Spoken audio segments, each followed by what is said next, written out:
ಎಲ್ಲ ಕಡೆನೂ KPSC veterinary officer ಬಗ್ಗೆ ಇದು ಮಾಡಿದ್ವಿ. ಈಗ ಆಲ್ರೆಡಿ ಇದಕ್ಕೆ ಹೋಗಿದೆ ಅಂದರೆ ಕಂಡೀಷನಲ್ ಆರ್ಡರ್ ಕಾಪಿ ಇಶ್ಯೂ ಮಾಡಬೇಕು ಅನ್ನೋ ಇದರಲ್ಲಿ ಹೋಗಿದೆ.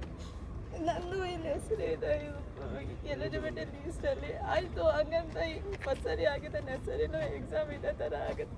ನನಗೆ ನಿಜ ಯಾವುದೇ ಥರ ನಾಟಕ ಡ್ರಾಮಾ ಇಲ್ಲ ಡಿಲೇ ಮಾಡಬೇಕು, ಯಾರಿಗೂ ತೊಂದರೆ ಮಾಡಬೇಕು ಅನ್ನೋದಿಲ್ಲ. ನೆಕ್ಸ್ಟ್ ಸರಿ ಈ ಥರ ಆದರೆ ಮತ್ತೆ ಹಿಂಗೆ ಎಲ್ಲರ ಮನೆ ಮುಂದೆ ಹೋಗಿ ಕೂತ್ಕೋಬೇಕು ಅನ್ನೋದು ನಂದಿದೆ. SSLCದು 625ಗೆ 606 ಮತ್ತು 97% PUCಯಲ್ಲಿ, ಈವನ್ ಇದು ಡಿಗ್ರಿಯಲ್ಲಿ 8.1 CGPA 10ಗೆಲ್ಲ ಇದು ಮಾಡಿದ್ದೀನಿ.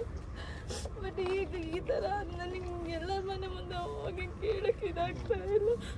ಪ್ಲೀಸ್ ನ್ಯಾಯ ಕೊಡ್ತಿದ್ದು ವೆಟನರಿ ಆಫೀಸರ್ ಎಕ್ಸಾಮ್ ಪ್ಲೀಸ್ ನಮಗೆ ನ್ಯಾಯ ಕೊಡ್ಸಿ.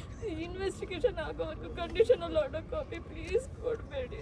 ಎಲ್ಲದೂ ತನಿಖೆ ಆಗಲಿ, ಯಾಕಂದರೆ ಇದು ಸ್ಕ್ಯಾಮ್ ಆಗಿದೆ. ಪ್ಲೀಸ್ ಇಲ್ಲ ಇದರಿಂದ ಬೇರೆಯವ್ರಿಗೂ ತೊಂದರೆ ಆಗುತ್ತಲ್ಲ, ಈಗ ಬರ್ದಿರೋವಂಥವ್ರದ್ದು ತೊಂದರೆ ಆಗುತ್ತಲ್ಲ ಅದು. ಸರ್ ನಾನು ಪ್ಲಸ್ ಯಾರು ಬರ್ದಿದ್ದಾರೆ ಅವ್ರು ಬಂದು ಇಲ್ಲ ನಾವು ಜೆನ್ಯೂನ್ ಆಗಿ ಬರ್ದಿದ್ದೀವಿ ಅಂತ ಹೇಳಿ ಸರ್, ನಾವು ಅವ್ರಿಗೆ ಒಪ್ಕೊಬಿಡ್ತೀವಿ. ಆಯಿತು ಯಾವುದೂ ಸ್ಕ್ಯಾಮ್ ಆಗಿಲ್ಲ ಅಂತ, ಬೇಕಾದ್ರೆ ರಿಕ್ರೂಟ್ಮೆಂಟ್ ಪ್ರೊಸೆಸ್ ಕಂಪ್ಲೀಟ್ ಆಗಲಿ ಸರ್. ಓಕೆ, ನಿಮ್ಮ ಹೆಸರು ಯಾವ ಊರು ಮೇಡಮ್? ಸರ್ ನನ್ನ ಹೆಸರು ಡಾಕ್ಟರ್ ಭಾವನಾ, ಕಡೂರು, ಚಿಕ್ಕಮಂಗ್ಳೂರು ಸರ್. ಯಾರ್ಯಾರು ಭೇಟಿ ಆಗಿದ್ದು? ಯಾರ್ಯಾರು? ಸರ್ ಶೋಭಾ ಕರಂದ್ರಾಜು ಮ್ಯಾಮು, ತೇಜಸ್ವಿ ಸೂರ್ಯ ಅವ್ರ ಆಫೀಸಿಗೆ ಹೋಗಿದ್ವಿ, ಅವ್ರ PA ಹತ್ರ ಮಾತಾಡಿದ್ವಿ. ಆಮೇಲೆ ಒಂದಿಷ್ಟು DCM ಸರ್ ಹತ್ರ ಮಾತಾಡಿದ್ವಿ. ಇದು second time home minister sir ಹತ್ರ ಮಾತಾಡ್ತಾ ಇರೋದು. ಸ್ಪಂದಿಸಿದಾರ ಅವರು? ಇಲ್ಲ ಸರ್, ಅವರು ಶೋಭಾ ಕರಂದ್ರಾಜು ಮ್ಯಾಮ್ CBI ಬರೋಕ್ಕೆ ಅಮಿತ್ ಶಾ ಸರಿ ಕೊಟ್ಟರು. ಬಟ್ ಇವರು ಸರ್ ನಾನೇನು ಮಾಡಲಿ ಹೇಳಮ್ಮ, ಈಗ ಏನು ಮಾಡಬೇಕು ಹೇಳಿ, ನಾನೇನು ಹೇಳಿ ಸರ್, ಏನು ಮಾಡಬೇಕು ಅಂದರೆ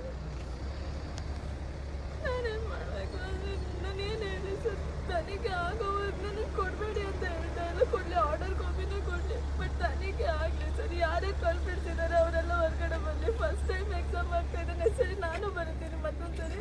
ಮತ್ತೆ ಬಂದು ಹಿಂಗೆ ಮೀಡಿಯಾ ಮುಂದೆ ಆಡ್ಕೊಂಡು ನಿಂತ್ಕೊಳ್ಳ ನಾನು, ನನಗೆ ಬೇರೆಯವ್ರು ಏನು ಅನ್ನೋದೇ ಇಲ್ವಾ ಸರ್?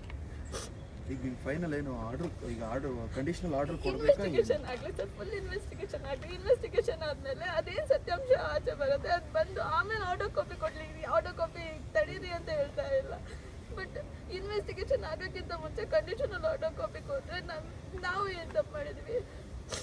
ಈ ಕಂಡೀಷನಲ್ ಆರ್ಡರ್ ಕಾಪಿ ಕೊಡಬಾರ್ದು ಅನ್ನೋದು ವಿಷಯ ಹಾಕೊಳ್ಳಿ.